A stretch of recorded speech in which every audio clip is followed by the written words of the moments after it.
Meu nome é Bruno Miguel Drude e hoje eu estou aqui para falar de regulamentação da saúde suplementar em tempos de pandemia, mas especificamente da regulamentação ou das medidas regulamentares extraordinárias adotadas pela Agência Nacional de Saúde Suplementar para estabilizar o setor nesse momento excepcional, nunca antes visto na história da saúde suplementar nacional.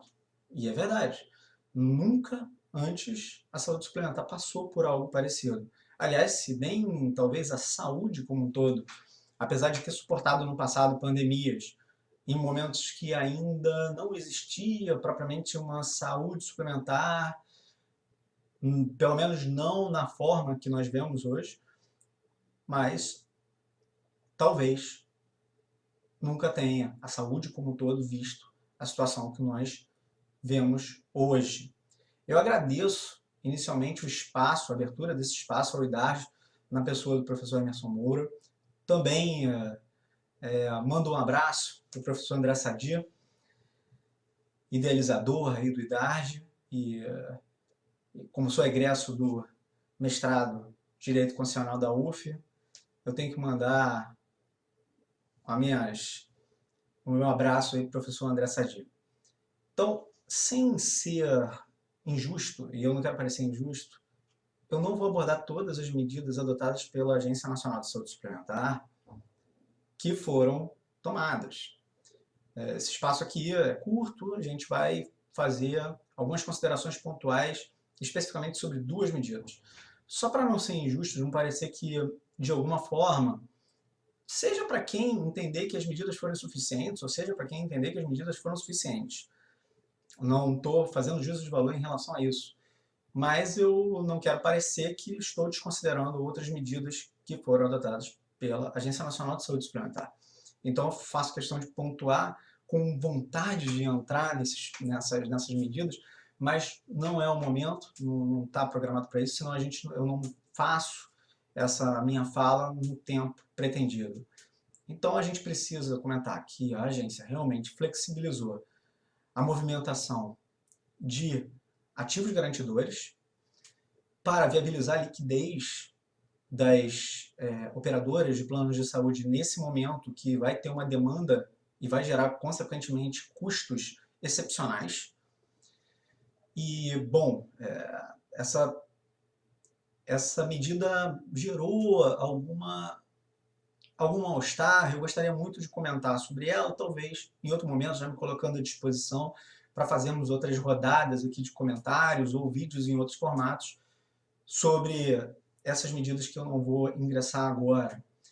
Outra medida que não foi propriamente a agência, não adveio propriamente da Agência Nacional de Saúde Suplementar, mas sim da Procuradoria Especializada junto às agências reguladoras como um todo, foi a suspensão da cobrança, suspensão de alguns atos de cobrança de dívida nesse momento de pandemia. A agência também, para viabilizar uma maior segurança jurídica do beneficiário, prontamente incluiu os testes para a detecção do Covid-19 e o tratamento para a doença no rol de procedimentos em saúde suplementar, o rol de procedimentos de garantias mínimas da saúde suplementar. Entre outras medidas, eu lamento o retrocesso e voltar atrás da agência em relação à prorrogação de prazos de NIP, ali das notificações de intermediação prévia, que num primeiro momento tinham sido prorrogados, tinham sido duplicados, na verdade, e num segundo momento essa medida foi retirada. Justamente num momento onde as operadoras de plano de saúde, assim como todas as outras empresas que podem manter o seu pessoal, né, em casa, em sistema de home office, estavam implantando essa situação e, consequentemente, colocar os colaboradores em casa em sistema de home office gera alguma necessidade de adequação no momento inicial, ou até a médio prazo, não é uma coisa simples, o que, naturalmente, tem um impacto na operação das empresas. Operação, aqui no caso, das operadoras de plano de saúde. E justamente nesse momento, a agência retira essa prorrogação de prazos de NIP, justamente talvez no momento que estava tendo o aumento da curva de contágio e o aumento das medidas de distanciamento social, com o início do procedimento e da implantação do home office, inclusive nas operadoras. Então, nesse ponto, realmente eu lamento essa marcha ré que foi dada, mas num primeiro momento essa foi uma das medidas. Sem mais delongas e pontuando que não foram as únicas medidas e vale tratar de outras, eu quero falar de duas medidas especificamente aqui. Eu quero falar da prorrogação dos prazos de atendimento, dos prazos de cobertura, da RN 259, e quero falar também da telesaúde, ou telemedicina. E eu só vou dar uma olhada aqui em números, e especificamente na nota técnica número 10, para não errar números, de portarias não, de resoluções normativas, mas principalmente na nota técnica, porque essas medidas elas não foram implementadas por resolução normativa. Ou seja, elas não estão implantadas na forma de regulamentação propriamente dita, ou seja, normas gerais e abstratas. Elas foram implementadas através de formatos de notas técnicas, de reuniões colegiadas, e ainda não chegaram à edição de resoluções normativas, o que, inclusive, vale também um debate. Se seria possível ou não seria possível com a nova exigência, nem tão nova assim, de estudo de impacto regulatório. Mas, de fato, em tempos de pandemia, me parece que algumas dessas medidas realmente se justificam sem o estudo de impacto regulatório. Mas também, se de um lado nós temos que ter proporcionalidade, temos que ter a razoabilidade para aceitar essa flexibilização e aceitar a não realização de estudo de impacto regulatório, me parece que também deve haver uma razoabilidade do agente regulador quando verificar o cumprimento de determinadas medidas, de determinadas medidas regulatórias ou de flexibilização em relação ao cumprimento das operadoras. Se, de um lado, a gente compreende e flexibiliza determinadas exigências que deveriam ser observadas pela própria agência, do outro lado, a gente também espera, o setor espera que a agência seja sensível e flexível em relação a questões que também, pela pressa dessas medidas, ainda geram dúvidas interpretativas e dúvidas em relação a circunstâncias, questões técnicas dessas medidas. Então, são duas medidas que eu quero falar, já falei. A primeira é a flexibilização, a prorrogação, mais especificamente a duplicação de diversos prazos da Resolução Normativa 259, que estabelece os prazos limites de atendimento assistencial, ou seja, de cobertura dos procedimentos demandados pelos beneficiários do setor. E também suspende 2 desses procedimentos, 2 dessas coberturas. E esse merece uma principal atenção, essa dita suspensão.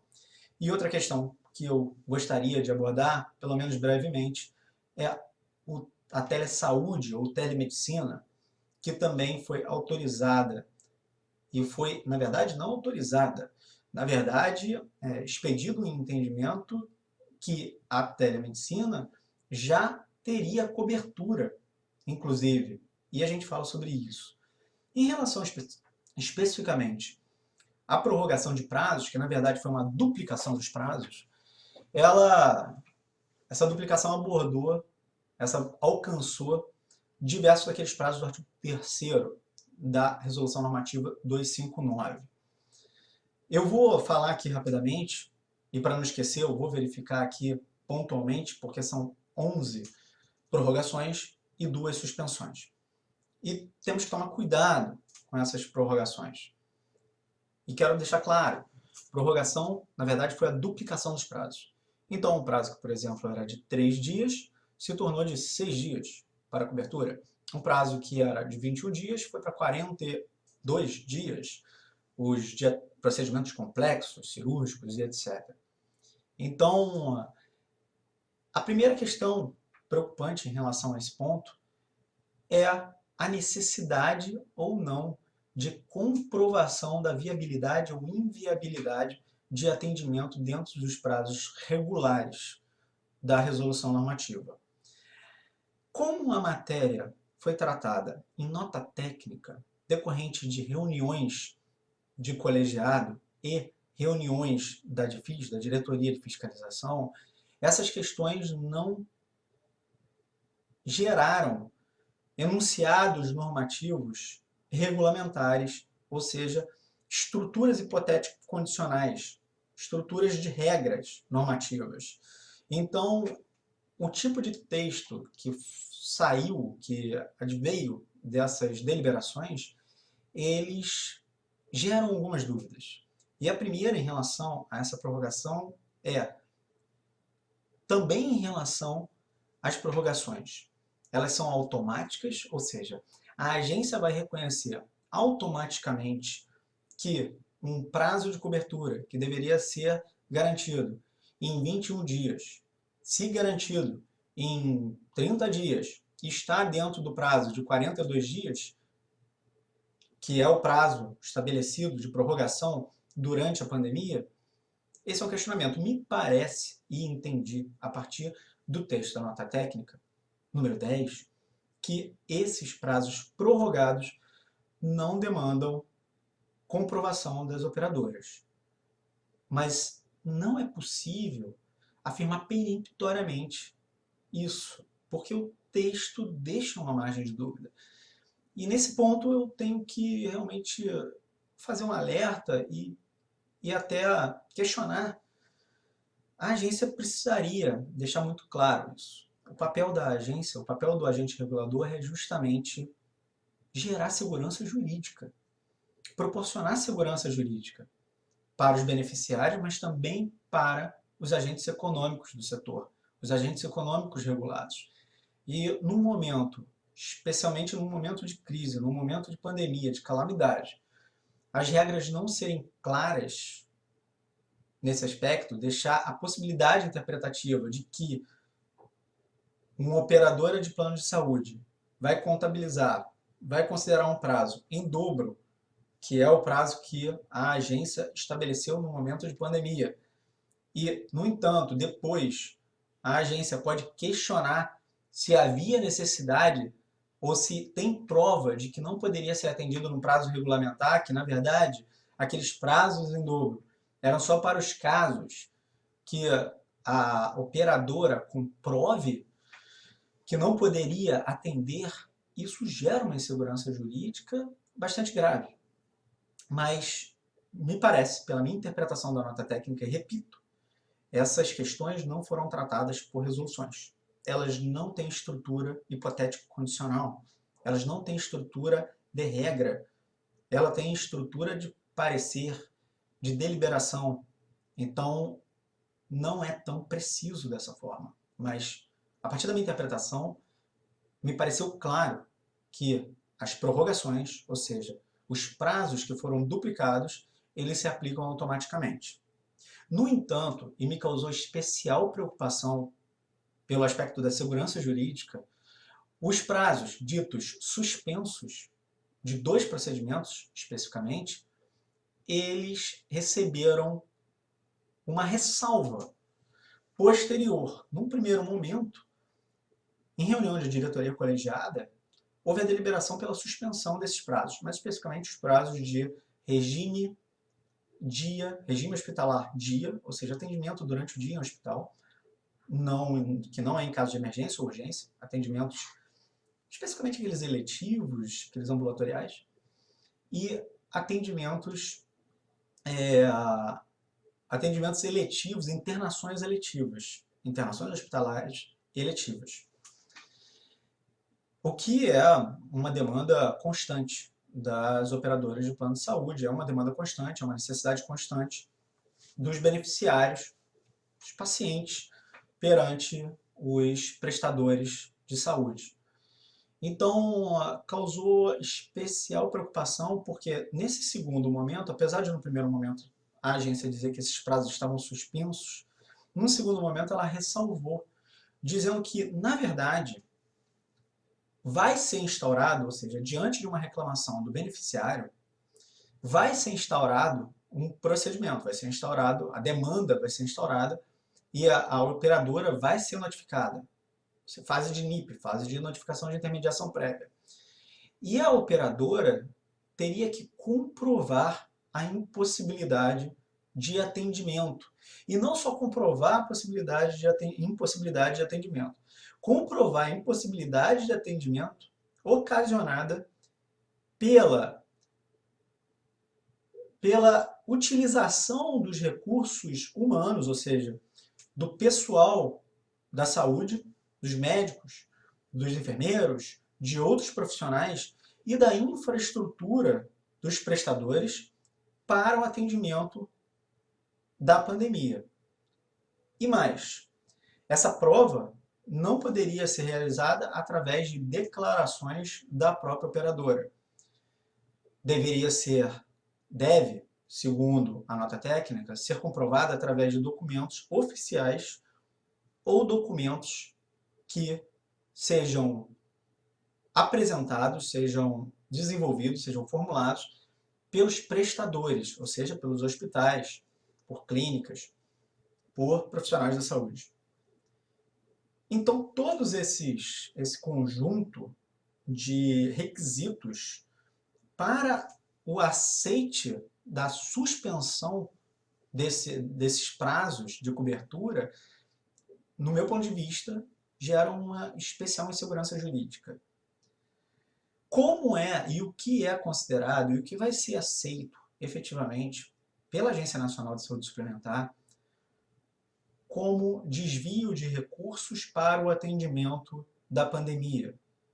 Como é que comprova exatamente isso? Em que termos isso é comprovado?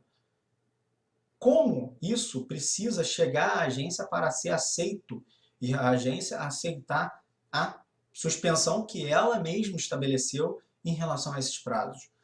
Quais documentos exatamente que precisam ser apresentados à agência para que ela aplique a suspensão de prazos nessas situações? Ainda mais nesse momento onde a infraestrutura está sofrendo um excesso de demanda e, inclusive, o pessoal administrativo, muitas vezes, adota as medidas de desvio dos recursos técnicos, de desvio dos recursos humanos, e desvio não no sentido, por favor, de deixar de prestar, estou falando desviar para atendimento de outras demandas, especificamente das demandas da Covid-19, da pandemia de Covid-19. Nesse momento onde existe já praticamente um colapso da operacionalidade da saúde, e inclusive todos estão adotando medidas de distanciamento social, inclusive os hospitais. O seu pessoal administrativo, pessoal que não trabalha na linha de frente, está sendo aconselhado, naturalmente, aqueles que não precisam ir ao hospital, podem trabalhar em home office, estão tentando trabalhar em home office, estão tentando trabalhar à distância, para não expor esse pessoal ao contágio. Então, especialmente nesse momento, a manutenção de registros, a escrituração dessas circunstâncias pode não ser viável. E a gente sabe, quem lida com a saúde suplementar e quem está acostumado com o processo administrativo sancionatório que corre perante a Agência Nacional de Saúde Suplementar, sabe dos entendimentos e das inclinações da DFIS, da Diretoria de Fiscalização, dos fiscais da agência reguladora. E sabe que existe alguma dificuldade de aceitação de justificativas pela fiscalização e de aceitação de documentos comprobatórios dessas justificativas. Quem trabalha no setor sabe disso, sabe do que eu estou falando. Então, uma nota técnica, uma medida nesses termos que pretendia gerar uma segurança, uma maior segurança jurídica para aqueles que naturalmente precisassem colocar os recursos técnicos, os recursos humanos, para os prestadores que precisem colocar os recursos humanos, os recursos técnicos disponíveis e deslocá-los para o atendimento da pandemia, para o atendimento dos infectados de Covid-19, seria e foi uma medida louvável. No entanto, é uma medida que gera dúvidas quanto à sua efetividade nesses termos. Gera dúvida quanto à sua efetividade. Uma internação, por exemplo, para a realização de uma cirurgia nesse momento, já é uma cirurgia que não seja de urgência, que não haja recomendação médica que ela precise ser feita em curto prazo, já é algo que é recomendável que não seja feito nesse momento, para as pessoas não irem para o hospital e etc., a diária. No entanto, nós sabemos que o beneficiário, e todos sabem a angústia que problemas de saúde causam. Então, os beneficiários, e é muito comum, eles apresentam suas demandas, apresentam suas reclamações perante a ANS. E essas demandas, essas reclamações, chegam à ANS como queixas, efetivamente, de não cobertura. Então, numa situação onde o beneficiário está esperando uma internação e lhe foi informado, até pelo médico ou pela própria agência, às vezes, no atendimento, que o prazo regulamentar, o prazo regular em uma situação normal é de 21 dias para a cobertura, para a garantia do procedimento, por exemplo, para o atendimento eletivo hospitalar, quando ele é informado que é em 21 dias, se não vem em 21 dias a autorização, se não existe a cobertura em 21 dias, é muito comum da pessoa que recebeu essas informações, até da própria agência, apresentar uma reclamação. Então, apresentada a reclamação hoje, teoricamente, ela estaria suspensa, esse prazo estaria suspenso. E as operadoras, consequentemente, não teriam deixado de observar o prazo limite para garantir determinadas coberturas. De forma que resta o questionamento. Isso está suspenso ou não está suspenso? A operadora, então, vai ter que esperar a instauração de um procedimento, vai ter que esperar, talvez, a autuação, a lavratura de um auto de infração, para só então ter a possibilidade de comprovar que eventualmente não pôde atender e mesmo assim tendo dúvidas a respeito da aceitação dos documentos apresentados para comprovação do deslocamento dos recursos humanos e técnicos para o atendimento da pandemia. E é bem difícil de saber como isso vai ser provado e que tipos de documentos vão ser viáveis, vão ser aceitos para comprovar isso. Novamente, eu repiso essa preocupação. Mas do ponto de vista aqui da regulamentação e da função da regulamentação, justamente a agência, né, deveria, por ser a sua função técnica, ou seja, por se ocupar efetivamente de características técnicas e bem específicas de cada setor, né? E aí eu falo das agências no todo, aqui eu estou falando de da Agência Nacional de Saúde Suplementar, mas eu falo das agências como um todo, ou seja, é o papel das agências efetivamente cuidar desses detalhes e gerar uma segurança jurídica para que essas questões técnicas sejam objetivamente identificadas pelos agentes econômicos e pelos beneficiários, objetivamente, e que objetivamente saibam como devem cumprir aquilo, se devem cumprir, se não devem cumprir, se possuem alguma obrigação, se não possuem uma obrigação, e em que termos possuem essas obrigações. De modo que, nesse momento, sobretudo, me parece que gera uma determinada insegurança jurídica no papel da agência que deveria ser mais objetivo em relação a essas questões. Ou seja, estabelecer objetivamente como é que vai ser aceito, como é que vai ser considerado, como é que vão ser considerados esses prazos. Se vão ser considerados, se vão ser aceitos ou não vão ser aceitos. Isso em demandas que vão acontecer durante esse período todo. A gente não sabe quando a pandemia vai acabar. E, segundo especialistas, parece que não tão cedo. De modo que, durante todo esse período, viver na insegurança jurídica de não saber exatamente os prazos que precisam ser observados ou não precisam ser observados, ou em quanto tempo, se eles foram duplicados, se eles foram prorrogados ou não foram prorrogados, em que situação efetivamente eles foram prorrogados e como as operadoras precisam demonstrar que a prorrogação ou a suspensão se aplica em determinados casos, causa uma insegurança jurídica nesse momento. Especialmente porque a prorrogação desses prazos, a suspensão desses prazos, não advém de um mero capricho. Advém da provável e quase certa inviabilidade de atendimento conjunta de todos os procedimentos que cotidianamente são atendidos pelas operadoras de plano de saúde, junto com a demanda nunca antes vista dessa pandemia.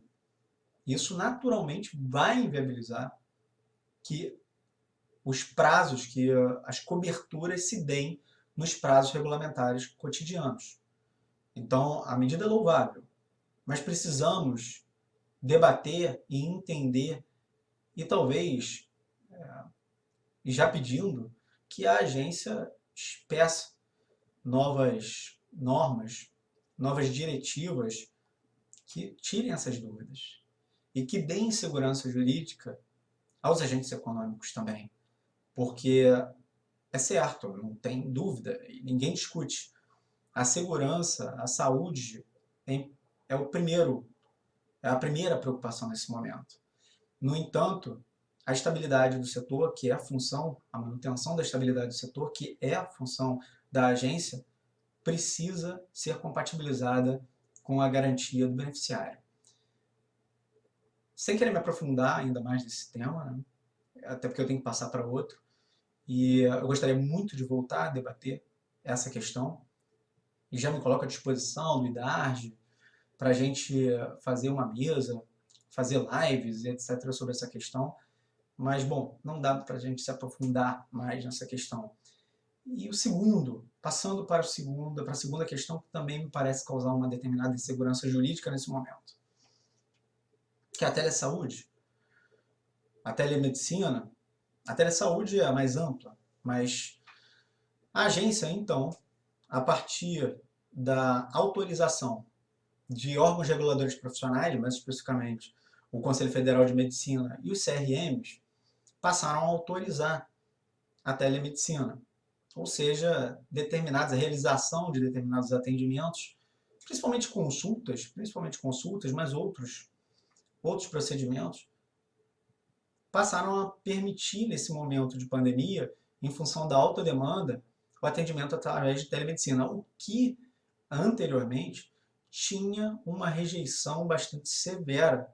Não estou falando da Agência Nacional de Saúde Suplementar, porque esse papel nem é dela, mas tinha uma rejeição severa dos órgãos reguladores profissionais. E aí eu digo principalmente o Conselho Nacional de Medicina e os CRMs.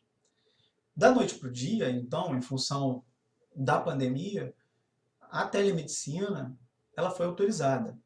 No entanto, ainda existe uma profunda dúvida em que termos isso foi autorizado, em que procedimentos estão autorizados, que especialidades, por exemplo, estão autorizadas a utilizar a telemedicina para a realização de consultas. E isso aconteceu da noite para o dia. Isso aconteceu da noite para o dia. Então não tem um mês, penso eu, que aliás, agora eu acho que já está fazendo um mês. Mas, ou seja, tem muito pouco tempo que isso passou a ser autorizado. Então, é bastante lógico e é bastante perceptível que os próprios prestadores de saúde, digo, os hospitais, os demais estabelecimentos, clínicas, consultórios, eles não têm as menores condições de implementar a telemedicina em um mês. Especialmente os prestadores menores, ou seja, médicos que realizam consultas em suas clínicas, em seus consultórios. Esses, especialmente, como é que vão implementar a telemedicina? Em que termos? Até porque existe muita dúvida. Existe muita dúvida quais são os limites. Quais são os limites autorizados? E isso eu digo na regulamentação profissional, porque, ao que parece, as especialidades, os procedimentos que foram autorizados pelo Conselho Federal de Medicina foram uns. E já se percebe que CRMs estão regulamentando de forma diferente, gerando uma efetiva insegurança jurídica também na regulamentação profissional, efetivamente. Mas isso respinga, ou seja, isso tem consequências na saúde suplementar também. É dizer, se da noite para o dia vai precisar ser garantido a telemedicina, como é que isso vai ser feito se nem os próprios profissionais têm o conhecimento objetivo do que pode ser feito e do que não pode ser feito, quando ainda existem divergências? Existem regulamentações distintas entre Conselho Federal de Medicina e CRMs. Como é que os próprios profissionais, se nem os próprios profissionais já possuem o pleno conhecimento do que pode e o que não pode, como é que as operadoras vão viabilizar o atendimento de telemedicina se nem os profissionais muitos profissionais estão oferecendo esse serviço? Isso porque, e nesse ponto é importante lembrar, quando a Agência Nacional de Saúde Suplementar informou que, na verdade, entendia que a telemedicina já era de cobertura obrigatória, porque isso simplesmente não foi incluído no rol de procedimentos, a agência simplesmente falou, olha, entendemos que, na verdade, a telemedicina já é um procedimento obrigatório, porque ela não é um procedimento novo, segundo o entendimento da agência. Isso não é um procedimento novo. Isso simplesmente é um procedimento que já existia, que só está sendo realizado virtualmente, só está sendo realizado à distância. Mas a consulta que seria feita em determinada especialidade já era garantida. Ela já era garantida. Ela só vai ser feita através de uma modalidade distinta. Então, isso já é de cobertura obrigatória. Só que o fato é que os prestadores não possuíam esse serviço, não prestavam esse serviço. Então, naquele primeiro momento, a agência falou, bom, devido à urgência, nós vamos flexibilizar as normas de contratos, ou seja, dos contratos que as operadoras precisam manter, contratos formais que as operadoras precisam manter junto aos prestadores. Então, nós vamos flexibilizar isso para que não exista a exigência de contratos com os requisitos regulamentares, que sejam formalizados os contratos com os requisitos regulamentares, para que isso passe a ser garantido imediatamente. Então, é muito difícil viabilizar como isso vai ser prestado imediatamente. Se nem mesmo os prestadores da saúde têm a capacidade de viabilizar o atendimento imediato através da telemedicina, até por causa da insegurança jurídica. E de outro lado, teoricamente, não é nem possível determinar e exigir, muito menos na saúde suplementar, né? A saúde suplementar não pode exigir que os prestadores de saúde, que são regulados por outros órgãos, são regulados pelo seu conselho profissional, são regulados, às vezes, alguns estabelecimentos, pela vigilância sanitária também, né? E até por outros órgãos. Não é possível exigir, sobretudo aqui através da regulamentação de saúde suplementar, isso a agência nem afirma, tá? Importante, isso não é uma afirmação da agência. Não é possível garantir e viabilizar e determinar e exigir que os profissionais da medicina, que os estabelecimentos forneçam esse tipo de serviço. O médico que tem o seu consultório, ele não tem nenhuma obrigação de atender através de telemedicina também. Então, também, e essa rejeição que existia antes dos profissionais e dos conselhos e do Conselho Federal é um reflexo também da percepção dos profissionais de medicina. Muitos, eu não sei exatamente que número, porque efetivamente eu me concentro na saúde suplementar e não nas questões sanitárias, e não na questão de regulamentação profissional dos profissionais da medicina, mas a percepção é que talvez a maioria dos médicos não sejam simpáticos à ideia da telemedicina. E não por outro motivo, essa questão não era autorizada até pouco tempo, salvo para utilização experimental, para estudo, para pesquisa. E por causa da pandemia, isso veio a ser autorizado do dia para a noite. Então, como é que essa demanda vai ser atendida se nem existem profissionais já disponibilizando esse atendimento, esse serviço? Aonde as operadoras vão conseguir profissionais, eu estou falando em número, né? Profissionais suficientes para garantir o atendimento através da telemedicina? Ou seja, a pergunta é, se não for possível encontrar profissionais, visto que a agência reguladora fixou o entendimento de que, na verdade, isso já era um procedimento obrigatório, de prestação obrigatória pelas operadoras. Então, em tese, elas sempre precisavam ter isso disponibilizado, só não tinham, naturalmente, pela impossibilidade regulamentar dos conselhos profissionais, que não permitiam que os profissionais realizassem esse tipo de atividade. Então, logicamente, a agência não podia também exigir que as operadoras fornecessem um serviço impossível, viabilizassem, né, a prestação desse serviço. Então, a pergunta é, no entendimento da agência, isso já era garantido. Então, não precisa ser incluído no rol de procedimentos obrigatórios. Só que os conselhos profissionais, os órgãos de regulamentação profissional, não permitiam. Então, nós não tínhamos prestadores, pelo menos em números, quantidade de prestadores suficientes prestando esse serviço, salvo os que estavam desenvolvendo essa atividade a título de pesquisa, a título de desenvolvimento, com autorizações específicas. Mas isso era ínfimo. Isso era um estabelecimento ou outro no Brasil. Aonde vão encontrar profissionais? E não encontrando profissionais, isso vai entrar em que prazos? Isso vai entrar nos prazos, por exemplo, de consultas? Ou seja, a consulta feita através de telemedicina, ela vai precisar ser garantida no prazo de consulta? E como eu vou garantir isso no prazo de consulta se sequer eu tenho um número de prestadores que já estão viabilizando esse serviço? Se eu não tenho os profissionais, os próprios profissionais, os próprios estabelecimentos ainda estão implementando esse serviço. E muitos não vão implementar, não desejam implementar. É um caminho sem volta, tudo bem, a telemedicina.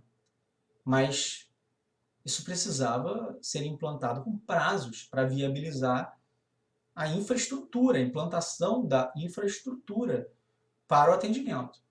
Da noite para o dia, você estabelecer que já era um procedimento obrigatório, que ele já estaria dentro do rol de procedimentos obrigatórios e precisa ser atendido, ou seja, e dentro dos prazos estabelecidos, e a gente ainda tem a dúvida se os prazos estão prorrogados ou não estão prorrogados em relação a esse tipo de procedimento, qual é a segurança que isso gera nesse momento? E eu digo, não que isso não precisasse ser feito. Mais uma vez, talvez seja um caminho sem volta, até para depois da pandemia. E me parece que é um caminho sem volta. Não sei em que termos. É uma outra discussão, mas é um caminho sem volta.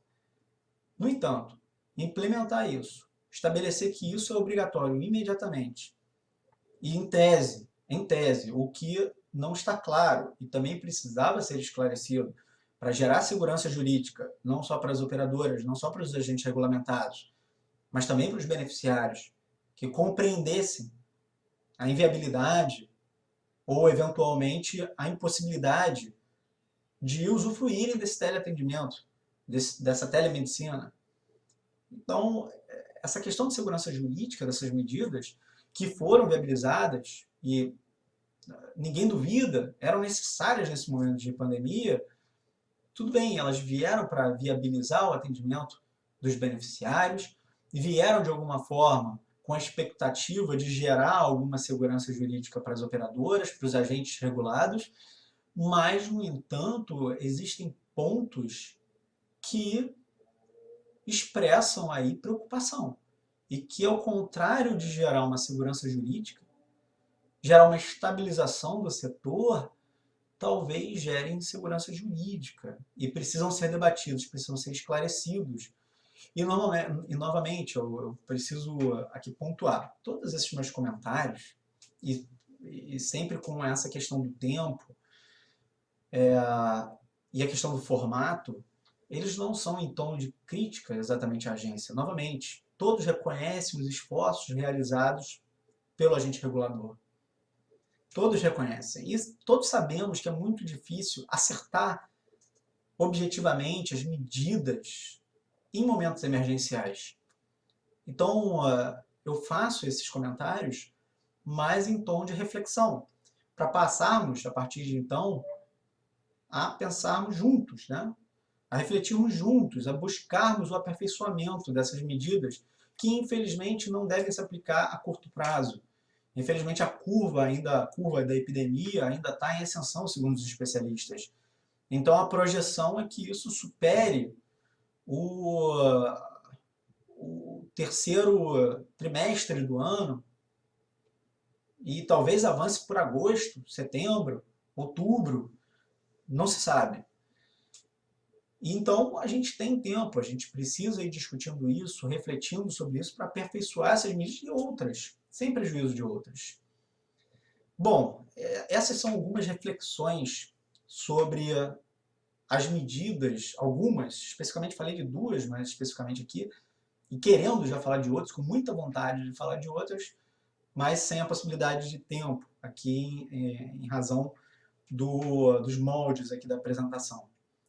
Então, são apenas reflexões para estimular o debate e estimular que a gente aperfeiçoe, junto com a agência, essa regulamentação extraordinária em um momento de pandemia, em tempos de pandemia.